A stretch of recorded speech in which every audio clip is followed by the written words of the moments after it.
E ainda sobre o Enem, eu vou conversar agora com a infectologista Mariela Cometti sobre os cuidados que os alunos que vão fazer as provas do Enem precisam ter para evitar o contágio pelo novo coronavírus. Doutora Mariela, boa noite para a senhora. A primeira pergunta que eu faço é a que todo mundo quer saber a resposta. O Enem, naturalmente, que aglomera muitos estudantes. Então, eu quero saber da senhora, para a senhora dizer também para esses estudantes que vão participar do Enem, os cuidados que eles devem ter nesse momento. Boa noite a todos os telespectadores, é sempre um prazer estar com vocês. E o kit de coisas a não esquecer de levar no dia do Enem aumentou um pouquinho esse ano, né? Com certeza a gente não vai poder esquecer de levar a máscara e não pode de jeito nenhum esquecer de levar o seu insumo para higienização das mãos, que é o álcool em gel. Então, isso junto com a caneta preta ou azul, com os pertences pessoais, deve ser item obrigatório para todos os alunos levarem. A gente não pode esperar só que seja distribuído o insumo para higienização das mãos, mas a gente deve se antecipar e ter conosco esse insumo para higienizar a carteira que você for sentar, se você for assinar um papel, na hora da transmissão desse papel, entre colocar e assinar, higienizar as mãos, para diminuir aí, com certeza, o risco de você se infectar num período tão importante. Doutora, a máscara ele tem que colocar do começo até o final do Enem, das provas, não é isso? Perfeitamente. A máscara ela não vai ser um item facultativo e ela tem que ser colocada de forma correta, cobrindo o nariz e a boca, de forma que vede tudo, e durante todo o período da prova. Outra coisa que é muito importante, apesar de ser um acontecimento anual, em que as pessoas esperam, os alunos esperam o ano inteiro, e daí vem uma vaga na universidade, pessoas que estiverem com sinais ou sintomas de gripe, ou com suspeita da Covid, ou que testaram e estão aguardando resultados, não poderão ir aos locais de prova para fazerem a prova. Eu não sei se terá um momento para essas pessoas que perderam o direito de fazer a prova nesse dia, pois estavam com sintomas, estavam doentes, mas é de suma importância o comprometimento pessoal de você estar doente, transmitindo ou com suspeita e não ir a um local público, não ficar fechado com outras pessoas, expondo outras pessoas ao risco de pegar a doença. Ele pode tirar a máscara no momento de tomar um copo d'água, não é verdade, doutora? Porque não pode tomar com a máscara, né? Tem que tirar. Perfeitamente.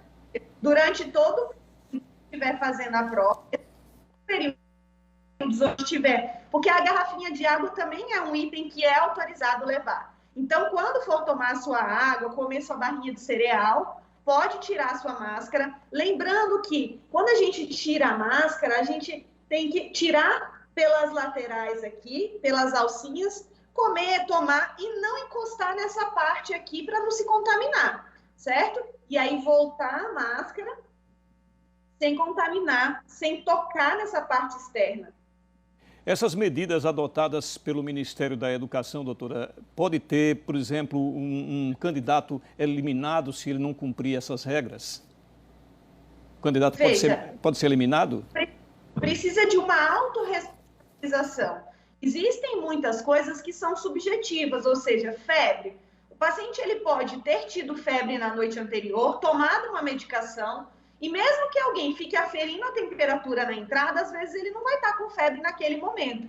Mas ele está com a doença em período de atividade. Então, esse paciente que tem febre, tem coriza, está espirrando, tem tosse, teve diarreia, perdeu o olfato ou o paladar, é uma autorresponsabilidade. Eu não sei se terá alguma punição se for identificado algum sintomático dentro da sala. Mas eu acredito que deixará toda a turma muito desconfortável. Porque um paciente tossindo o tempo inteiro, espirrando o tempo inteiro, ou assoando o nariz porque tem coriza durante horas de uma prova, com certeza isso será pontuado pelo monitor, por quem estiver cuidando da prova, e será um incômodo para todas as outras pessoas em volta. Doutora Mariela, e as pessoas que vão aplicar as provas, quais os cuidados que essas pessoas devem ter? As pessoas que vão aplicar as provas, elas são professores, elas devem se comportar da mesma maneira. O uso da máscara de tecido, uma máscara adequada, com dupla camada, elas também devem permanecer durante todo o período com as máscaras e, se for distribuir folhas, a hora que for passar qualquer coisa de mão em mão para outros alunos, lembrar que eles são vetores da distribuição disso e tem que higienizar corretamente as mãos com o álcool em gel ou uma pia com água e sabão. Mas dentro da sala de aula, é claro que a gente tem uma pia com água e sabão, então com o álcool em gel. Quer dizer, havendo o cumprimento dessas medidas, né, doutora, os pais e os próprios estudantes que vão fazer o Enem estão em segurança, né? Devem ter segurança, né? O Ministério da Educação, ele, assim quando foi feita a retomada das aulas, eles tiveram que fazer medidas sanitárias, algumas exigências, como o distanciamento das carteiras, o redimensionamento do número de alunos dentro de espaços fechados. Se você tiver ar-condicionado, manter o ar-condicionado desligado e as janelas abertas para que tenha troca de ar. Então, muitas medidas tiveram que ser adotadas e, com certeza, vão ser cobradas nesse período em que os alunos estarão realizando essas provas. Doutora Mariela, vamos falar agora do retorno às aulas, que vai ser no dia 18. As escolas particulares devem retornar com as aulas presenciais. As escolas, naturalmente, adotaram medidas de biossegurança. Eu gostaria que a senhora falasse um pouco sobre isso, se os pais realmente devem ficar tranquilos. Eu tenho recebido diversas dúvidas sobre isso e uma orientação que eu dou aos pais peçam o plano de contingência que a sua escola, que a escola que seu filho foi matriculado, desenvolveu. Quais são as medidas? E isso tem um documento por escrito que as escolas tiveram que fazer as modificações pelas exigências sanitárias. Solicite isso por escrito, discutam isso com o médico, com o pediatra de vocês, para saber se essas medidas tornarão seguras as aulas, porque, como a gente fala, a pediatria é um mundo, né? O bebezinho, depois de 30 dias, ele já vai ao pediatra, o recém-nascido, e até 13 anos ele ainda consulta com o pediatra. Então, entre um bebê de recém-nascido até um menino de 13 anos, existem muitas fases diferentes de entendimento. Então, se a sua escola, seu filho é pequenininho, que precisa de mais atenção, cobre as medidas que foram adotadas por essa escola. Se não se sentir seguro, discuta com a direção da escola ou leve para um médico de confiança para saber se isso vai dar segurança de mandar o seu filho para a escola. As medidas emergenciais que foram exigidas são o distanciamento, o dimensionamento de recursos humanos para crianças pequenas, ou seja, de monitores, de pessoas que cuidam dessas crianças, o dimensionamento em espaços fechados, rotatividade de pátios para que as crianças não façam as refeições, o recreio todas ao mesmo tempo e causando aglomeração entre elas, uma vez que esse período é o período que as crianças ficam sem máscara para fazer a alimentação. Então, é um período muito que deve ser supervisionado. Aumentar o número de dispositivos, de materiais para insumos, para a higienização das mãos, aumentar a quantidade de pias disponíveis, papel toalha, para que os alunos possam fazer a higienização sistemática das mãos. Lixeiras não podem ser de tampa, elas têm que ser de pedal, para que não fique manipulando a tampa das lixeiras, entre outras coisas que devem conter no plano de contingência da escola que o seu filho é matriculado. Doutora Mariela, para encerrar essa nossa entrevista, eu gostaria que a senhora fizesse uma análise aí do momento que nós estamos vivendo com relação à Covid, já com essa segunda onda aí. Como é que a senhora vê esse momento?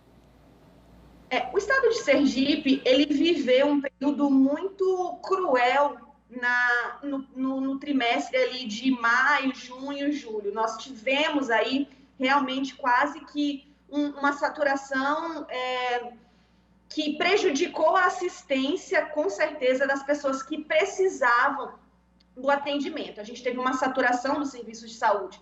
Então, a gente viveu uma época muito ruim, enquanto outros estados brasileiros não viveram como a gente viveu esse mesmo período. Hoje, o que a gente vê, parece que esse novo número de aumento de casos no nosso estado, não estou falando em Brasil, estou falando em âmbito estadual. Parece que o nosso estado vive uma tranquilidade um pouco maior de gravidade, apesar de que quanto maior o número de infectados, a porcentagem das gravidades aumenta. Mas a gente tem mais internamentos em pacientes que precisam só de suporte de oxigênio, antibiótico na veia e um pouco menos de necessidade de terapia intensiva, como a gente viu lá no primeiro momento.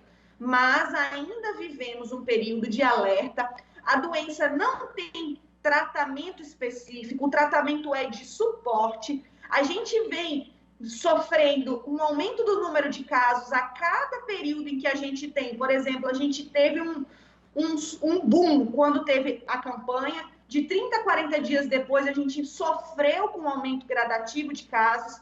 As festas de final de ano, nós somos uma cidade turística, recebemos turistas, a gente viu que aumentou a flexibilização com as medidas nos bares de praia, nos restaurantes, as pessoas relaxaram um pouco mais, e isso terá consequências, assim como a gente viu que teve consequências as medidas que foram flexibilizadas na época da eleição. Então, a gente não pode baixar a guarda, a vacina está batendo a nossa porta, em breve a gente começará a vacinar, principalmente aqueles pacientes que têm maior chance de fazer gravidade. Então, esse é o momento de cuidar dos nossos idosos, de cuidar das nossas crianças, de orientá-los a manter as medidas de higienização onde elas estiverem, porque a gente não quer mais a diminuição do ir e vir. Todo mundo está muito cansado. Eu quero que meu filho vá para a escola, eu quero poder frequentar um bar de praia, mas lembrando que a gente deve fazer tudo isso de forma segura, para diminuir o risco de infecção.